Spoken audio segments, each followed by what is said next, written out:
Hi പ്രിയപ്പെട്ടവരെ, എൻ്റെ പേര് യൂസഫ് എന്നാണ്. ഞാൻ ഫയർ ആൻഡ് റെസ്ക്യൂ ഓഫീസറായി ജോലി ചെയ്യുന്നു. മഴക്കാലവുമായി ബന്ധപ്പെട്ട് നമ്മൾ ഒരുപാട് വെള്ളച്ചാട്ടങ്ങൾ കാണാൻ പോകുന്ന ആൾക്കാരാണ്. അപ്പോൾ വെള്ളച്ചാട്ടങ്ങളിൽ പോകുമ്പോൾ ശ്രദ്ധിക്കേണ്ട കുറച്ച് കാര്യങ്ങൾ നിങ്ങളെ ഉത്ബോധിപ്പിക്കാനാണ് ഞാനിപ്പോൾ വന്നിരിക്കുന്നത്. അല്ലേ, നമ്മൾ ഒരു ആഘോഷമായി ഒരു ഉല്ലാസമായിട്ട് ഒരു സ്ഥലത്തേക്ക് വളരെ സന്തോഷത്തോടു കൂടി പോകുമ്പോൾ അപ്രതീക്ഷിതമായി നമ്മളിലേക്ക് എത്തുന്ന മരണമോ അല്ലെങ്കിൽ അത് നമ്മളെ വല്ലാതെ ബാധിക്കും. അതുകൊണ്ട് വെള്ളച്ചാട്ടത്തിൽ ഈ മഴക്കാലത്ത് ശ്രദ്ധിക്കേണ്ട കുറച്ച് കാര്യങ്ങൾ ഞാൻ പറയുന്നു. ഇത് നിങ്ങൾ ജീവിതത്തിൽ പ്രാവർത്തികമാക്കുക. വരാൻ പോകുന്ന അപകടങ്ങളെ നമ്മൾ മുൻകൂട്ടി ഒഴിവാക്കുക എന്നുള്ളതാണ്. Prevention is better than cure എന്നുള്ളതാണ്. അപകടം സംഭവിച്ച ശേഷം നമ്മൾ ചികിത്സിക്കാൻ പോകുന്നതിനേക്കാൾ ആ അപകടം എങ്ങനെ വരാതെ നോക്കാം എന്നുള്ളതാണ്. അപ്പോൾ വെള്ളച്ചാട്ടങ്ങൾ ഒരുപാട് ഉണ്ട്. ഈ കാലഘട്ടത്തിൽ ഒരുപാട് വെള്ളച്ചാട്ടങ്ങൾ നമ്മൾ കാണാൻ പോകുന്നുണ്ട്. മഴയാണ്, കാണാൻ നല്ല മനോഹരമായിരിക്കും, നല്ല രസമായിരിക്കും. നമുക്ക് ഡാൻസ് ചെയ്യാം, സെൽഫി എടുക്കാം, റീൽ ചെയ്യാം, ഇതെല്ലാം ചെയ്യാം. പക്ഷെ ഇതൊന്നും പ്രതീക്ഷിക്കാത്ത തരത്തിൽ ഒരു അപ്രതീക്ഷിതമായ അപകടമുണ്ടായാൽ നമ്മൾ എങ്ങനെയാണ് അതിനെ ചെയ്യേണ്ടത്, അല്ലെങ്കിൽ അത് ഇല്ലാതെ വരാതിരിക്കാൻ എന്ത് ചെയ്യണമെന്നുള്ള കുറച്ച് കാര്യം ഞാൻ പറയാം. വെള്ളച്ചാട്ടത്തിൽ പോകുമ്പോൾ ശ്രദ്ധിക്കേണ്ട ഒന്നാമത്തെ കാര്യം എന്ന് പറഞ്ഞാൽ, വെള്ളച്ചാട്ടത്തിനോട് ചേർന്ന പാറയിൽ ജൂലൈ മാസത്തോട് കൂടിയിട്ട് പായൽ വളരും. പച്ച കളറായി തോന്നിക്കുന്ന പാറയിൽ ഒരിക്കലും ചവിട്ടാൻ നിൽക്കരുത്. ചവിട്ടാൻ നിന്നാൽ എന്താ പ്രശ്നം? തെന്നി വീണും. തെന്നി വീണിൽ കൈകുത്താനുള്ള സമയം കിട്ടിയെന്ന് വരില്ല. കൈകുത്താനുള്ള സമയം കിട്ടിയെന്ന് വരില്ല പറഞ്ഞാൽ നമ്മൾ വീണ് പോകും. നമുക്ക് വല്ലാതെ അപകടം സംഭവിക്കാൻ ചാൻസ് ഉണ്ട്. രണ്ടാമത്തെ ഒരു പോയിന്റ് എന്ന് പറഞ്ഞാൽ, വെള്ളച്ചാട്ടത്തിനടിയിൽ ഈ കൈവരിച്ച് നിൽക്കുന്ന അപകടം ക്ഷണിച്ചു വരുത്തും. ഓരോ വെള്ളച്ചാട്ടവും ആരംഭിക്കുന്നത് അകല കാട്ടിൽ നിന്നാണ്. അങ്ങനെ വരുന്ന തോട്ടിലൂടെയോ അല്ലെങ്കിൽ മരത്തടിയോ അല്ലെങ്കിൽ ചത്ത മൃഗങ്ങളൊക്കെ ഒഴുകി വരാം. അപ്പം നമ്മളിങ്ങനെ കൈനീട്ടി നിൽക്കുന്ന സമയത്തായിരിക്കാം നമ്മൾ അതിലേക്ക് വെള്ളച്ചാട്ടത്തിനിടെ നിൽക്കുന്നത്, നമുക്കത് കാണാനും ആവില്ല. ദൂരെ നിന്ന് കാട്ടിൽ നിന്നോ അല്ലെങ്കിൽ മലയിൽ നിന്നോ വരുന്ന മൃഗങ്ങളോ ചത്ത മൃഗങ്ങളോ അല്ലെങ്കിൽ വേറെ വല്ല വസ്തുക്കളോ നമ്മുടെ മേലെ വന്ന് പതിക്കാം. അതുകൊണ്ട് വെള്ളച്ചാട്ടത്തിന്റെ താഴെ കൈയും കാട്ടി നിൽക്കരുത്. എന്താണ് സംഭവിക്കുക എന്ന് നമുക്ക് പറയാൻ കഴിയില്ല.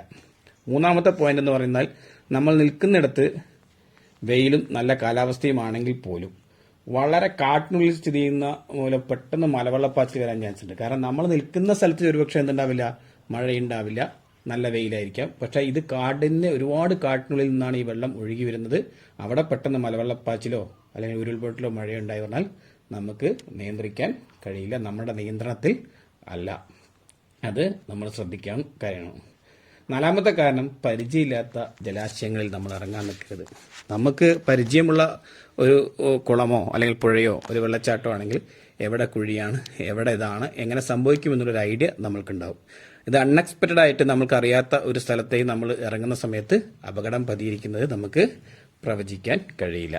അഞ്ചാമത്തെ കാര്യം, പരിചയമില്ലാത്ത ജലാശയങ്ങൾ ഇറങ്ങുമ്പോൾ വെള്ളത്തിനടിയിലെ പാറ, മരക്കുറ്റികൾ എന്നിവ മനസ്സിലാക്കിയതിന് ശേഷം മാത്രമേ ഇറങ്ങാൻ പറ്റുള്ളൂ. അല്ലേ, ഇപ്പോൾ നിങ്ങൾ ഈ കായലിലും കടലിലൊക്കെ അറ്റത്ത് ബോട്ട് കെട്ടി വെക്കാൻ വേണ്ടി ഇങ്ങനെ വലിയ മരക്കുറ്റികളൊക്കെ കെട്ടി വെച്ചിട്ടുണ്ടാവും. അതേപോലെ നമ്മൾ അൺഎക്സ്പെക്റ്റഡ് ആയിട്ട് നമ്മൾ ഇറങ്ങുന്ന ഒരു പുഴയിലോ അല്ലെങ്കിൽ ഒരു കുളത്തിലോ അതല്ലെങ്കിൽ ഈ വെള്ളച്ചാട്ടത്തിൽ ഇറങ്ങുമ്പോൾ അവിടെ എവിടെയൊക്കെ മരക്കുറ്റികളുണ്ട്, അതല്ലെങ്കിൽ അവിടെ എന്തൊക്കെ പാറകളുണ്ട് എന്നുള്ളത് നമുക്ക് കൃത്യമായിട്ട് അറിയില്ല. അത് മനസ്സിലാക്കാതെ നമ്മൾ ഇറങ്ങുന്നത് അപകടം ക്ഷണിച്ചു വരുത്തും. പിന്നെയുള്ളത്, ഒഴുക്കുള്ള സമയങ്ങളിൽ വെള്ളത്തിനോട് ചേർന്ന് നിന്നുള്ള സെൽഫികൾ ഒഴിവാക്കണം. തട്ടിയിടാൻ സാധ്യതയുണ്ട്. നമ്മൾ സെൽഫി എടുക്കാൻ വേണ്ടിയിട്ട് വെള്ളച്ചാട്ടം നല്ല ഫോട്ടോ മനോഹരമാണ്, ഇന്ന് ഇൻസ്റ്റയിൽ പോസ്റ്റ് ചെയ്യണം, യൂട്യൂബിൽ ഇടണം എന്നെല്ലാം പറഞ്ഞ് നമ്മൾ ഫോട്ടോ മനോഹരമാക്കും. മനോഹരമാക്കാൻ വേണ്ടി നമ്മൾ നിൽക്കുന്ന സമയത്ത് ആ വെള്ളം നമ്മൾ തട്ടി താഴത്തേക്കിടും. എന്താണ് സംഭവിക്കുക എന്ന് പറയാൻ കഴിയുക. ഇനി ഏതെങ്കിലും സാഹചര്യത്തിൽ നീന്തൽ അറിയാത്ത ഒരാൾ വെള്ളത്തിലകപ്പെട്ടാലോ പുറകിൽ നിന്ന് മുടിയിലോ ഷർട്ടിലോ മുന്നിൽ നിന്ന് പിടിക്കാൻ നിൽക്കരുത്. ഒന്നില്ലെങ്കിൽ പിന്നിൽ പോയി മുടിയിൽ പിടിക്കുക, അല്ലെങ്കിൽ അവരുടെ വസ്ത്രത്തിൽ പിടിക്കുക. അല്ലാതെ അവരുടെ മുന്നിൽ കൂടെ ചെന്ന് പിടിക്കാൻ നിൽക്കരുത്. മുന്നിൽ ചെന്ന് പിടിക്കാൻ എന്നാൽ അവർ തീർച്ചയായും ആ വെപ്രാളത്തിൽ നമ്മളെയും കൂടി മുക്കും. വെള്ളത്തിൽ നിന്ന് ആളെ രക്ഷപ്പെടുത്തണമെന്നുണ്ടെങ്കിൽ